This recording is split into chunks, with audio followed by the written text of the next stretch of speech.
Welcome to Study Smart Academy. आज की इस वीडियो में हम सीखेंगे class 10th chemistry chapter 2 metals and non metals. सोचिए एक ऐसी मेटल के बारे में जो इतनी नरम है कि उसे नाश्ते के चाकू यानी बटर नाइफ से आसानी से काटा जा सकता है। लेकिन अगर गलती से भी उसे ठंडे पानी में डाल दें तो वो लिटरली धमाके से फट जाती है। जी बिल्कुल।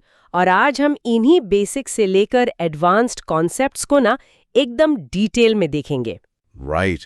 हम इस चैप्टर को लाइन बाय लाइन और पेज बाय पेज बिल्कुल डिटेल में कवर करेंगे ताकि हर एक रिएक्शन और उसकी वजह क्लियर हो जाए। तो शुरू करते हैं फिजिकल प्रॉपर्टीज से। सही। आमतौर पर ना जब हम मेटल्स का सोचते हैं तो दिमाग में लोहे की मजबूत इमारतें या चमकदार गाड़ियां आती हैं। यानी मेटल्स हमेशा सॉलिड, हार्ड और चमकदार होती हैं, जिसे हम मेटालिक लस्टर कहते हैं। बिल्कुल। और उनमें मैलिएबिलिटी और डक्टिलिटी भी होती है। यानी उन्हें पीट कर पतली चादरें बनाई जा सकती हैं और खींचकर वायर्स निकाली जा सकती हैं। एग्जैक्टली। और दूसरी तरफ अगर हम नॉन मेटल्स की बात करें तो वो इसके बिल्कुल उलट यानी ऑपोजिट बिहेव करती हैं। वो सॉफ्ट होती हैं और उनका अपीयरेंस काफी डल होता है। लेकिन वेट, यहाँ एक अहम सवाल ये उठता है कि क्या हर मेटल और नॉन मेटल हमेशा इन्हीं रूल्स को फॉलो करता है? क्या कोई एक्सेप्शंस नहीं है? यही तो केमिस्ट्री का मजा है। इन एक्सेप्शंस को हम द गोल्डन एक्सेप्शंस कह सकते हैं। मिसाल के तौर पे मर्क्यूरी को ही ले लें। अच्छा, वो जो बुखार चेक करने वाले थर्मोमीटर में होता है। जी वही। मर्क्यूरी एक मेटल है, लेकिन रूम टेम्परेचर पर वो सॉलिड नहीं बल्कि लिक्विड स्टेट में रहती है। Oh wow! और वो नरम मेटल्स कौन सी हैं जिनका मैंने इंट्रो में जिक्र किया था? वो है सोडियम, पोटेशियम और लिथियम। ये इतने नरम होते हैं कि इन्हें वाकई किसी भी आम चाकू से काटा जा सकता है। सही। और नॉन मेटल्स में भी तो ऐसी मिसालें मिलती हैं ना, जैसे नॉन मेटल्स यूजुअली डल होती हैं, लेकिन आयोडीन एक नॉन मेटल होने के बावजूद काफी चमकदार यानी लस्ट्रस होती है। बिल्कुल। और हार्डनेस की बात करें तो डायमंड का जिक्र लाजमी है। डायमंड बेसिकली स्ट्रिक्टली कार्बन से बना एक नॉन मेटल है, लेकिन ये दुनिया का सबसे हार्ड नेचुरल सब्सटेंस है। ये वाकई दिमाग घुमाने वाली बात है। और अगर हम मेल्टिंग पॉइंट देखें तो गैलियम और सीजियम ऐसी मेटल्स हैं कि अगर इन्हें हाथ पर भी रखा जाए तो हमारे जिस्म की गर्मी से ही ये पिघलकर लिक्विड बन जाती हैं। सही कहा। और अगर हम इलेक्ट्रिसिटी कंडक्शन की बात करें तो रूल कहता है कि मेटल्स गुड कंडक्टर्स होते हैं। सिल्वर और कॉपर तो बेस्ट कंडक्टर्स माने जाते हैं। लेकिन इसमें भी एक्सेप्शन है ना? जी हाँ। लीड और मर्क्यूरी मेटल्स होने के बावजूद पुअर कंडक्टर्स है। और वहीं दूसरी तरफ ग्रेफाइट को देखें, जो कि कार्बन की एक फॉर्म है और नॉन मेटल है। वो इलेक्ट्रिसिटी का जबरदस्त कंडक्टर है। क्या बात है। चलें, फिजिकल प्रॉपर्टीज तो हो गई। अब जरा इनकी केमिकल प्रॉपर्टीज यानी इनके अंदर होने वाले रिएक्शंस पर आते हैं। जरूर। सबसे पहले हम ऑक्सीजन के साथ रिएक्शन को देखते हैं। इसका एक जनरल रूल है, जब भी कोई मेटल ऑक्सीजन से मिलता है तो वो मेटल ऑक्साइड बनाता है। यानी इक्वेशन बनेगी metal plus oxygen gives metal oxide, right? Exactly. और इन मेटल ऑक्साइड्स की नेचर बेसिक होती है। यानी अगर इन्हें रेड लिटमस पेपर पर टेस्ट किया जाए तो वो रेड लिटमस को ब्लू कर देते हैं। लेकिन क्या सभी मेटल्स ऑक्सीजन के साथ एक ही स्पीड से रिएक्ट करते हैं? बिल्कुल नहीं। यहाँ काफी वेरिएशंस हैं। कुछ रिएक्शंस बहुत ही विगरस यानी तेज होते हैं, जैसे सोडियम और पोटेशियम का केस ले लें। अच्छा, उनका रिएक्शन कैसा होता है? अगर आप इनको हवा में खुला छोड़ दें तो इनका रिएक्शन इतना तेज होता है कि इनमें आग लग जाती है। इनकी रिएक्शन स्टेप बाय स्टेप ऐसे होती हैं। 4Na प्लस O2 मिलकर बनाते हैं 2Na2O और पोटेशियम के केस में K प्लस O2 देता है K2O। वेट, तो फिर इन मेटल्स को हवा में खुला तो नहीं छोड़ सकते? इन्हें सेफ कैसे रखा जाता है? यही वजह है कि इन्हें हमेशा केरोसिन ऑयल में डुबाकर रखा जाता है, ताकि इनका ऑक्सीजन से कांटेक्ट कंप्लीटली टूट जाए। सही। ये तो शदीद रिएक्शंस थे, लेकिन कुछ मॉडरेट यानी हल्के रिएक्शंस भी तो होते होंगे। हाँ ना। जैसे मैग्नीशियम को ले लें। अगर आप मैग्नीशियम को ऑक्सीजन की मौजूदगी में हीट करें तो इक्वेशन बनती है 2Mg plus O2 gives 2 MgO। और इस दौरान एक बहुत ही ब्राइट वाइट फ्लेम यानी चमकदार सफेद शोला निकलता है। ओह, और एल्यूमिनियम और आयरन का क्या सीन है? उसको आग नहीं लगती, लेकिन अगर उसके जर्रे यानी आयरन फाइलिंग्स को फ्लेम में डालें तो वो तेजी से स्पार्क करते हुए जलते हैं। रिएक्शन है 3Fe + 2O2 gives Fe3O4। सही। और कॉपर के ऊपर तो एक ब्लैक कोटिंग आ जाती है ना? रिएक्शन 2Cu + O2 से 2CuO बनता है। बिल्कुल, परफेक्ट। अब यहाँ एक बहुत अहम और कंफ्यूजिंग कॉन्सेप्ट आता है एम्फोटेरिक ऑक्साइड्स का। एम्फोटेरिक से क्या मुराद है? मैंने सुना है Al2O3 और ZnO इस कैटेगरी में आते हैं। जी, हमने पहले बात की थी कि मेटल ऑक्साइड्स बेसिक नेचर के होते हैं, लेकिन ये एम्फोटेरिक ऑक्साइड्स केमिकल वर्ल्ड के गिरगिट हैं। ये एसिडिक और बेसिक दोनों नेचर शो करते हैं। यानी अगर इनको एसिड में डालें तो ये बेस बन जाते हैं और बेस में डालें तो एसिड। एग्जैक्टली। मिसाल के तौर पर एल्यूमिनियम ऑक्साइड यानी Al2O3 जब ये हाइड्रोक्लोरिक एसिड यानी HCl से रिएक्ट करता है तो सॉल्ट और वाटर बनाता है, और जब किसी बेस जैसे सोडियम हाइड्रोक्साइड यानी NaOH से रिएक्ट करता है तो वो सोडियम एल्यूमिनेट बनाता है। और इसी तरह जिंक ऑक्साइड भी दोनों से रिएक्ट करके बेस के केस में सोडियम जिंकेट बनाता है। ये वाकई कमाल की अडेप्टेशन है। सही। अब हम मूव करते हैं अगले सेक्शन की तरफ, यानी इनका पानी और डाइल्यूट एसिड्स के साथ क्या तामुल या रिएक्शन होता है। इसका भी एक बेसिक रूल है ना कि metal plus water gives metal hydroxide plus hydrogen gas. जी हाँ, लेकिन यहाँ कंडीशंस बहुत मैटर करती हैं। कुछ मेटल्स ठंडे पानी यानी कोल्ड वाटर के साथ वायलेंटली रिएक्ट करती हैं। वो कौन सी हैं? सोडियम, पोटेशियम और कैल्शियम, इनका रिएक्शन कोल्ड वाटर के साथ बहुत शिद्दत वाला होता है। अच्छा, मुझे याद है मैग्नीशियम ठंडे पानी में रिएक्ट नहीं करता, वो हॉट वाटर यानी गर्म पानी मांगता है। एंड करता है। होता ये है कि जब रिएक्शन में हाइड्रोजन गैस रिलीज होती है तो उसके छोटे छोटे बबल्स मेटल की सरफेस पर चिपक जाते हैं, और क्योंकि हाइड्रोजन हल्की होती है वो उन मेटल्स को ऊपर की तरफ खींच लेती है और तैराती है। ओह, ये तो बड़ी लॉजिकल वजह है। और फिर कुछ ऐसी मेटल्स भी होती हैं जो ना ठंडे पानी में रिएक्ट करती हैं ना गर्म में, बल्कि उन्हें सिर्फ स्टीम यानी भाप चाहिए होती है। सही कहा, जैसे एल्यूमिनियम, जिंक और आयरन। लेकिन जब ये स्टीम के साथ रिएक्ट करती हैं तो हाइड्रोक्साइड नहीं बनता, बल्कि मेटल ऑक्साइड और हाइड्रोजन गैस बनती है। और कौन सी मेटल्स हैं जो पानी के साथ किसी भी कंडीशन में रिएक्ट नहीं करती? लीड, कॉपर, सिल्वर और गोल्ड, ये पानी से बिल्कुल भी रिएक्ट नहीं करते। सही। अब डाइल्यूट एसिड्स यानी हल्का तेजाब की बात करते हैं। इसका जनरल रूल है कि metal plus dilute acid gives metal salt plus hydrogen gas. जी, मैग्नीशियम, एल्यूमिनियम, जिंक और आयरन की हाइड्रोक्लोरिक एसिड के साथ रिएक्शंस होती हैं, लेकिन इनकी स्पीड एक जैसी नहीं होती। यहाँ एक डिक्रीजिंग रिएक्टिविटी का ट्रेंड देखा जाता है, यानी Mg सबसे तेज है, फिर Al, उसके बाद Zn और फिर Fe। लेकिन यहाँ एक बहुत ही फेमस एक्सेप्शन है, नाइट्रिक एसिड यानी HNO3 का मामला। जब मेटल्स नाइट्रिक एसिड के साथ रिएक्ट करती हैं तो वो हाइड्रोजन गैस बाहर क्यों नहीं निकलती? ये पॉइंट बहुत ज़रूरी है स्टूडेंट्स के लिए। होता यह है कि नाइट्रिक एसिड एक बहुत ही स्ट्रॉन्ग ऑक्सीडाइजिंग एजेंट है। जैसे ही रिएक्शन में हाइड्रोजन गैस बनती है, ये उसे फौरन ऑक्सीडाइज करके वाटर यानी H2O में बदल देता है। यानी हाइड्रोजन को आज़ाद होने का मौका ही नहीं मिलता। बिल्कुल। और नाइट्रिक एसिड खुद किसी नाइट्रोजन ऑक्साइड में रिड्यूस हो जाता है। लेकिन इसमें भी एक छोटी सी एक्सेप्शन है। मैग्नीशियम और मैंगनीज बहुत ही वेरी डाइल्यूट नाइट्रिक एसिड के साथ हाइड्रोजन गैस प्रोड्यूस कर लेते हैं। सही। इसके अलावा कॉपर की नाइट्रिक एसिड के साथ रिएक्शन इक्वेशन बहुत पूछी जाती है। जी, कॉपर का रिएक्शन काफी प्रोमिनेंट होता है Cu + HNO3 की फॉर्म में, जहां कॉपर नाइट्रेट बनता है। अच्छा, एसिड्स का जिक्र चल रहा है तो एक्वा रेजिया का बता दें, जिसे रॉयल वाटर भी कहते हैं।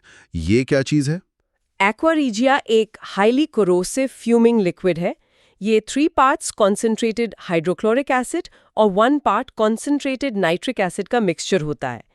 ये इतना पावरफुल होता है कि ये गोल्ड और प्लैटिनम जैसी कीमती और नॉन रिएक्टिव मेटल्स को भी कंप्लीटली डिसॉल्व कर सकता है। वाओ, यानी सोने को भी पिघला देता है। अब बात करते हैं रिएक्टिविटी सीरीज और डिस्प्लेसमेंट रिएक्शंस की।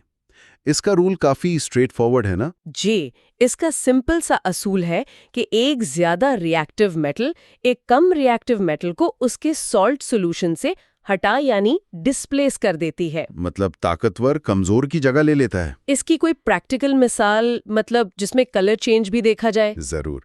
फर्ज करें आपके पास कॉपर सल्फेट का एक सोल्यूशन है जिसका रंग ब्लू होता है।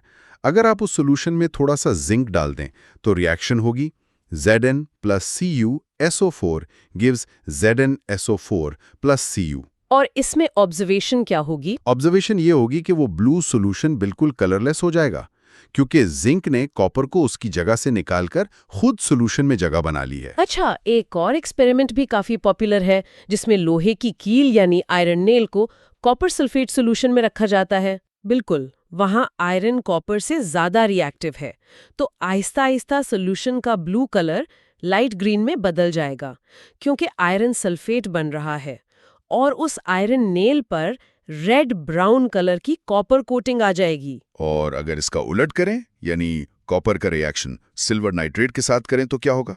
वहां कॉपर ज्यादा रिएक्टिव है सिल्वर से, तो कलरलेस सिल्वर नाइट्रेट सोल्यूशन का रंग अचानक से ब्लू हो जाएगा क्योंकि वहां कॉपर नाइट्रेट बन रहा है। सही। इन्हीं रिएक्शंस की बुनियाद पर एक मुकम्मल रिएक्टिविटी सीरीज बनाई गई है। पोटेशियम सबसे ऊपर और गोल्ड सबसे नीचे लीस्ट रिएक्टिव के तौर पर आता है। जी, और इस लिस्ट में हाइड्रोजन को एज अ रेफरेंस पॉइंट रखा गया है ताकि हम समझ सकें कि कौन सी मेटल एसिड्स में से हाइड्रोजन निकाल सकती हैं और कौन सी नहीं। जबरदस्त। चलें अब चैप्टर के एक नई डायमेंशन में दाखिल होते हैं, आयोनिक और कोवलेंट बॉन्ड्स, यानी ये कीमियाई राब्ते बनते कैसे हैं। देखिए, कोई भी एटम बॉन्ड बनाता क्यों है? उसका सिंपल मकसद है स्टेबिलिटी हासिल करना। वो चाहते हैं कि इनर्ट गैस जैसी स्टेबल ऑक्टेट अरेंजमेंट हासिल करें, यानी उनके आखिरी शेल में 8 इलेक्ट्रॉन्स पूरे हो जाएं। तो इस टारगेट को अचीव करने के 2 तरीके हैं। पहला तरीका है इलेक्ट्रॉन का मुकम्मल तबादला यानी आयोनिक बॉन्ड। सही कहा। इसमें मेटल्स जो हैं वो अपने एक्स्ट्रा इलेक्ट्रॉन्स यूज करती हैं और इलेक्ट्रोपॉजिटिव कैटायंस बन जाती हैं, और नॉन मेटल्स उन इलेक्ट्रॉन्स को गेन करती हैं और इलेक्ट्रोनेगेटिव एनायंस बन जाती हैं। इन ऑपोजिट चार्जेस के दरमियान जो स्ट्रॉन्ग इलेक्ट्रोस्टैटिक अट्रैक्शन होती है उसे आयोनिक बॉन्ड कहते हैं। इसको हम एक मिसाल से वाज़ेह करते हैं। सोडियम क्लोराइड यानी NaCl कैसे बनता है? सोडियम का एटॉमिक नंबर 11 है, यानी उसके आखिरी शेल में सिर्फ एक एक्स्ट्रा इलेक्ट्रॉन है। वो चाहता है कि उसे निकाल दे। दूसरी तरफ क्लोरीन को अपना ऑक्टेट पूरा करने के लिए एग्जैक्टली एक इलेक्ट्रॉन की जरूरत होती है। तो सोडियम अपना वो एक इलेक्ट्रॉन क्लोरीन को परमानेंटली ट्रांसफर कर देता है। बिल्कुल। इस ट्रांसफर के नतीजे में Na पॉजिटिव और Cl नेगेटिव आयंस बनते हैं जो आपस में टाइटली जुड़कर NaCl बनाते हैं, और यही सेम प्रोसेस मैग्नीशियम क्लोराइड यानी MgCl2 और कैल्शियम क्लोराइड यानी CaCl2 के साथ भी होता है। MgO और CaO की फॉर्मेशन में भी एग्जैक्टली यही इलेक्ट्रॉन ट्रांसफर इन्वॉल्व होता है। लेकिन यहाँ एक अहम पॉइंट है। अगर दोनों के दोनों नॉन मेटल्स हों जिन्हें इलेक्ट्रॉन्स की सख्त ज़रूरत हो, तो फिर कौन इलेक्ट्रॉन देगा? वहां आयोनिक बॉन्ड नहीं बन सकता, वहां आता है कोवैलेंट बॉन्ड। ऐसे हालात में एटम्स अपने इलेक्ट्रॉन्स कंप्लीटली देने के बजाय उन्हें आपस में शेयर कर लेते हैं, यानी दोनों का फायदा हो जाता है। मिसालें जैसे H2, H2O यानी पानी, और H2S। सही। इसके अलावा CH3Cl और F2 मॉलिक्यूल्स में भी यही शेयरिंग होती है, और एक बहुत इंटरेस्टिंग मॉलिक्यूल है सल्फर का, यानी S8। यस, 8 सेट में 8 सल्फर एटम्स मिलकर एक क्राउन यानी ताज की शेप जैसी रिंग बनाते हैं। ये बहुत यूनिक स्ट्रक्चर है। बिल्कुल। अब अगर हम आयोनिक और कोवेलेंट कंपाउंड्स का मवाजना यानी कंपैरिजन करें तो इनकी प्रॉपर्टीज काफी अलग है।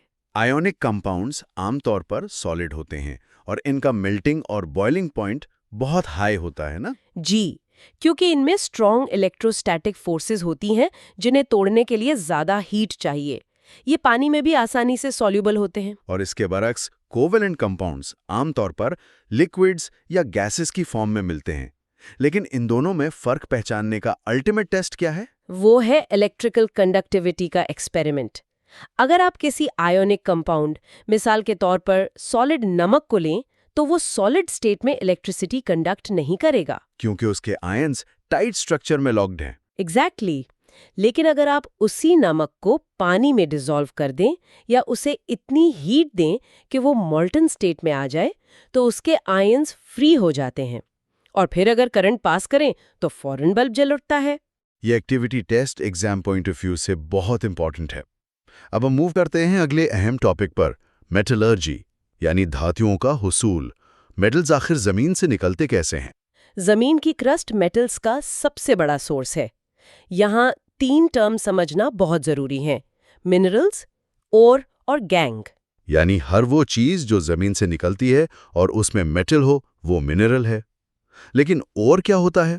और वो खास मिनरल होता है जिसमें मेटल की मिकदार काफी ज्यादा होती है और उसे वहां से प्रॉफिटेबली एक्सट्रैक्ट किया जा सकता है। एक रोजमर्रा का असूल याद रखें, हर ओर मिनरल होता है पर हर मिनरल ओर नहीं होता। सही। और गैन क्या होता है? ओर के अंदर जो मिट्टी, रेत और दूसरी इम्प्योरिटीज होती हैं, उन्हें गैंग कहा जाता है। एक्सट्रैक्शन को इजीली समझने के लिए मेटल्स को इनकी रिएक्टिविटी के हिसाब से 3 हिस्सों में तकसीम किया जाता है। सबसे पहले लो रिएक्टिविटी मेटल्स जैसे मर्क्यूरी और कॉपर। जी, मर्क्यूरी का ओर सिनेबा यानी HgS होता है और कॉपर आमतौर पर CuS की फॉर्म में मिलता है। इनको एक्सट्रैक्ट करना रिलेटिवली आसान है। इन्हें सिर्फ हवा की मौजूदगी में हीट किया जाता है, जिसे रोस्टिंग कहते हैं।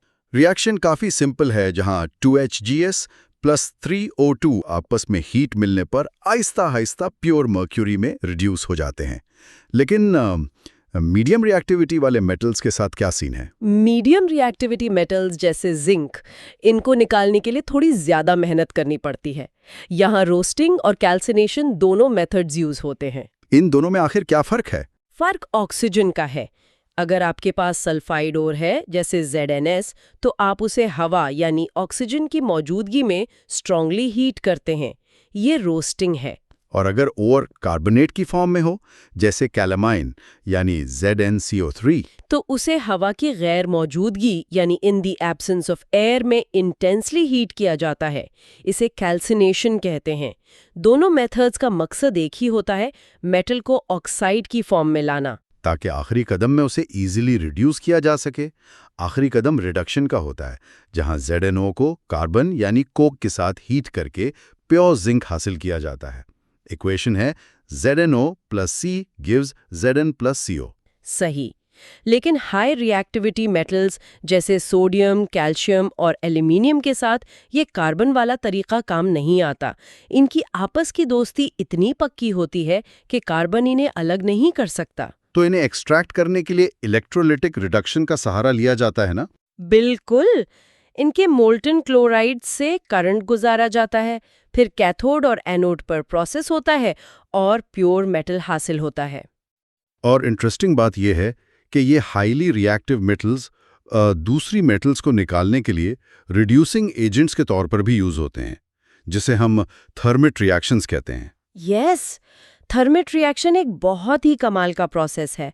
जब आयरन ऑक्साइड यानी Fe2O3 को एल्यूमिनियम पाउडर के साथ मिलाकर रिएक्ट करवाते हैं, तो रिएक्शन इतनी शदीद एक्सोथर्मिक होती है कि बहुत ज्यादा हीट पैदा होती है। और नतीजे में जो आयरन निकलता है वो प्रैक्टिकली लिक्विड स्टेट में होता है। इक्वेशन कुछ ऐसी बनती है: Fe2O3 + 2Al gives Al2O3 + 2Fe + heat। और इसी पिघले हुए लोहे को रेलवे क्रैक्स के क्रैक्स को जोड़ने यानी वेल्डिंग के लिए इस्तेमाल किया जाता है। ये फिजिक्स और केमिस्ट्री का बेहतरीन कॉम्बिनेशन है। अच्छा, मेटल निकल तो आई, लेकिन क्या वो मुकम्मल प्योर होती है? नहीं, रिडक्शन से जो मेटल मिलती है वो 100% खालिस नहीं होती। उसकी सफाई जरूरी है, जिसे रिफाइनिंग ऑफ मेटल्स कहते हैं। इसका सबसे आम तरीका इलेक्ट्रोलिटिक रिफाइनिंग है। अगर हम कॉपर की रिफाइनिंग की मिसाल लें तो इसका सेटअप थोड़ा टेक्निकल है। इसमें किया क्या जाता है? इसमें एक टैंक होता है जिसमें एसिडिफाइड कॉपर सल्फेट का सोल्यूशन एज एन इलेक्ट्रोलाइट डाला जाता है। फिर जो इम्प्योर यानी गंदा कॉपर ब्लॉक होता है उसे एनोड बनाया जाता है और एक बहुत पतली प्योर कॉपर की शीट को कैथोड बनाया जाता है। तो जब करंट पास किया जाता है तो क्या होता है? जब करंट पास होता है तो एनोड से इम्प्योर कॉपर पिघलकर सोल्यूशन में डिसॉल्व होने लगता है और एग्जैक्टली उतनी ही मिकदार में प्योर कॉपर आयॉन्स सोल्यूशन से जाकर कैथोड पर डिपॉजिट होने लगते हैं। लेकिन जो इम्प्योरिटीज इस इम्प्योर ब्लॉक में मौजूद थी उनका क्या होता है? यही सबसे दिलचस्प पॉइंट है। जो इनसॉल्युबल इम्प्योरिटीज होती हैं वो कंटेनर के नीचे जाकर जमा हो जाती हैं। इस कचरे को एनोड मड कहा जाता है और आप हैरान होंगे कि इस मड में अक्सर गोल्ड और सिल्वर जैसी कीमती मेटल्स निकलती हैं। ओह वाओ, यानी सफाई के साथ साथ बोनस भी मिल जाता है। चले सफाई तो हो गई, लेकिन असल दुनिया में मेटल्स को एक बहुत बड़ा खतरा लाक होता है, करोजन यानी जंग लगना। जी हाँ, करोजन बेसिकली हवा और मॉइस्चर की वजह से मेटल्स की सतह का आहिस्ता आहिस्ता तबाह होना है, और जब लोहे को जंग लगता है तो उसे रस्टिंग कहते हैं। रस्टिंग का एक प्रॉपर केमिकल फॉर्मूला भी है ना, Fe2O3.XH2O। सही कहा। और इस प्रोसेस को समझने के लिए किताब में द 3 टेस्ट ट्यूब एक्सपेरिमेंट दिया गया है। ये प्रैक्टिकली इस बात को प्रूव करता है कि जंग लगने के लिए क्या चीजें लाजमी हैं। अच्छा, इस एक्सपेरिमेंट को जरा प्रैक्टिकली इमेजिन करते हैं। पहली टेस्ट ट्यूब में हम एक कील यानी आयरन नेल रखते हैं जहां डैम्प एयर यानी हवा और मॉइस्चर दोनों हैं। तो रिजल्ट ये निकलता है कि ट्यूब 1 में रखी कील को जंग लग जाता है। फिर दूसरी ट्यूब में हम एयर फ्री बॉइल्ड वाटर डालते हैं और ऊपर ऑयल की एक लेयर लगा देते हैं। यहाँ ऑयल हवा को पानी में दाखिल होने से रोकता है। रिजल्ट ये होता है कि यहाँ जंग नहीं लगता। और तीसरी ट्यूब में हम सिर्फ ड्राई एयर रखते हैं और साथ एनहाइड्रस कैल्शियम क्लोराइड डाल देते हैं जो सारी नमी को चूस लेता है।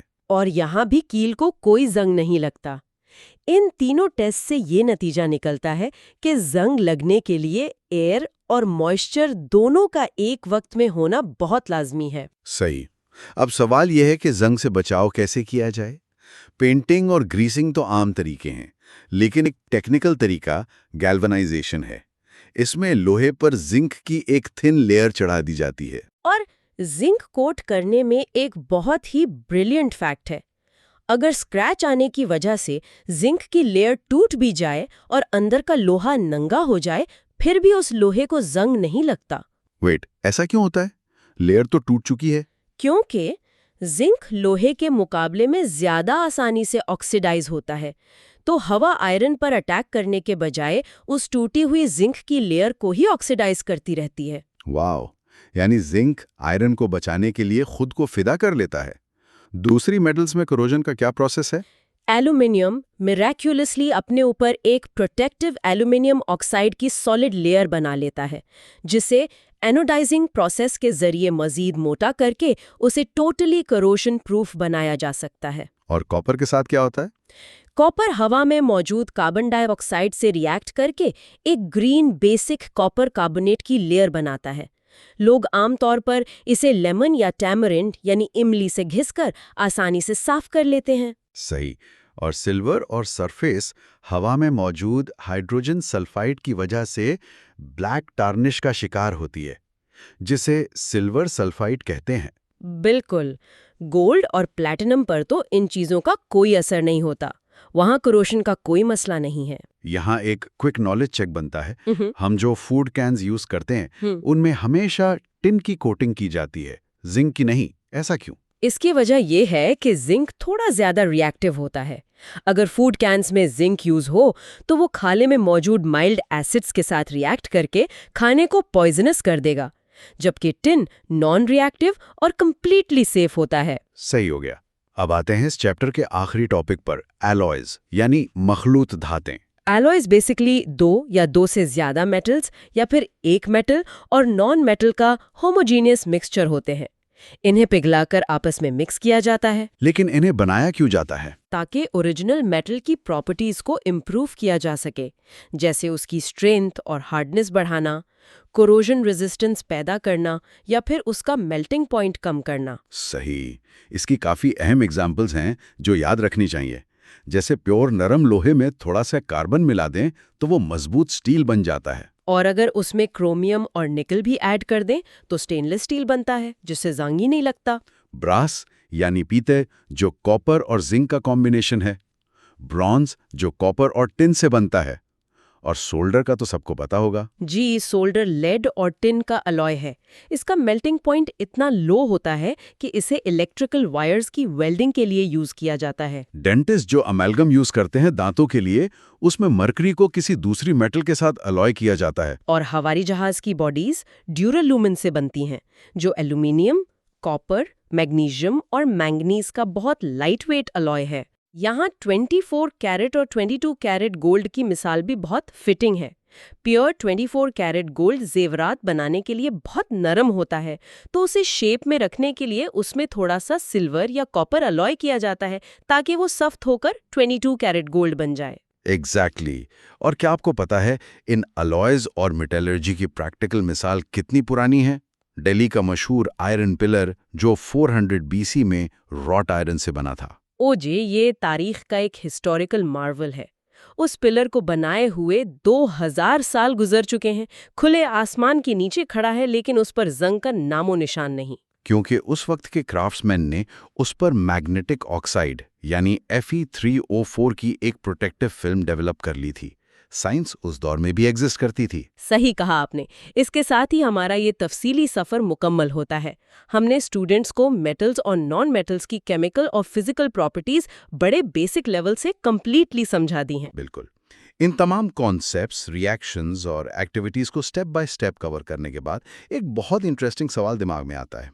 इंसान सोचे तो, अगर आज हमारी दुनिया में एलॉयज बनाने की टेक्नोलॉजी ना होती और लोहे को जंग से बचाने का कोई तरीका ना होता, तो हमारी मॉडर्न इमारतें, गाड़ियां और हवाई जहाज कैसे दिखते?